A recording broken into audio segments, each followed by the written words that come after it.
Hey, hey, hope everybody's good. Check it out. Today I want to talk about something very is controversial. So I took a microcosm of it to talk about the larger issue. So the chapter is called Ubuntu and Bad Driving Habits, right? Ubuntu is our collective humanity, but at the same time, it's our little thing where we, as Black people, protect each other. So against the system of oppression and apartheid, meaning there are laws that um, should be followed, right?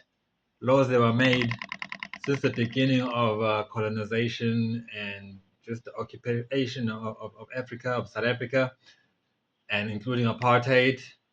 And those laws, some of them are universal, but they are still laws that the white people made. You have to remember South Africans, black South Africans, have been citizens of South Africa since '94, right? We were in the homelands, and so there was the civilized world, the citizens of South Africa, of the Republic of South Africa. So what happened was people resent some of these laws, right? For example, there's the Shebeens, which are the the illegal drinking spots. You had the taxi industry, which was illegal. It's called private sector, or sorry, informal sector. So there were buses. The government provided buses, but we were boycotting those buses as Black South Africa. So we came up with the taxis, which were combis, right? We call them kumbi, but it's combination vehicles, family vehicles made by Toyota, and there were a Nissan one called E20s that carry 15 people. We made that into public transport to rebel against the system. So now that we're in the new South Africa, um, I find that people still work against the law, and the law a lot of the time protects us. So the driving situation is really bad. That's why I took that as the main issue. The way the taxi drivers treat passengers is horrendous. It's very disrespectful. From speeding, driving any old how, to overloading, and just all kinds of stuff, all kinds of disrespect, just violence.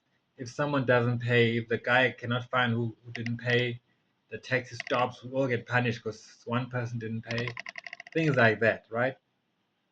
But I'm discussing now how all of the laws in general, um, that are to our benefit, we don't follow them, and we're allowing black society to kind of bully black society because of we don't want to snitch, if you think of it like that.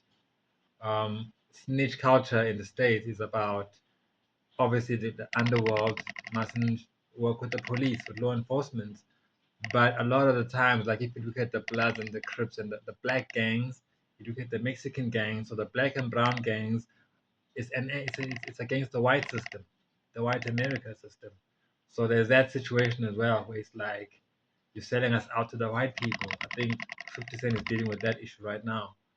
The backlash against his documentaries, where he's exposing powerful black people for their indiscretions. People are saying, okay, why aren't you doing the black people? Oprah, when she's dealing with child abuse and stuff like that during Michael Jackson's case, it's like you're trying to incriminate the guy or help, but when it's Harvey Weinstein, you're not helping because that's your friend. So it becomes a pro-black, pro-white thing, and I feel like South Africa needs some kind of agreement that we believe in these laws and we follow these laws so that our society works. There are many like noise pollution. There's just it can be loud, and when the police come, we feel like they're racist, but everyone needs to work and go to school the next day. So there are curfews for noise that we don't respect. We don't respect a whole lot of things: public drinking, peeing in public. I mean, relieving yourself in public and things like that. Um, and it becomes about black versus white system, but we have a black government, right? So it's what is it? The law? What is it? I want us to interrogate that. If we are against all laws because it's Roman Dutch law, or we feel like we don't have ownership of it, but ultimately, black society is suffering. Even though black society is the one avoiding these laws and acting like these laws are not irrelevant, black society is taking the losses. So I'm very concerned about that. But I think the whole country is taking losses because we are human resources. We need ourselves at our best. You understand? So that's my issue, is that what do we want South Africa to be like?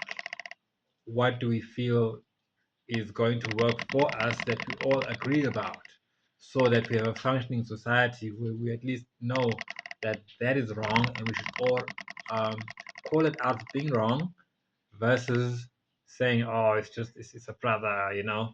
Like even corruption. When people are corrupt, you're supposed to just really, it's treachery, you know, it's treason. You're betraying us when you're corrupt. But we feel happy because I think it's a fellow black person that's making money.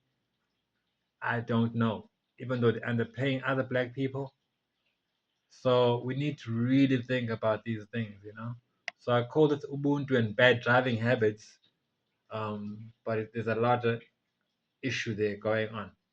So we don't do our seatbelts. We let the Kumbi drivers do whatever they want to do.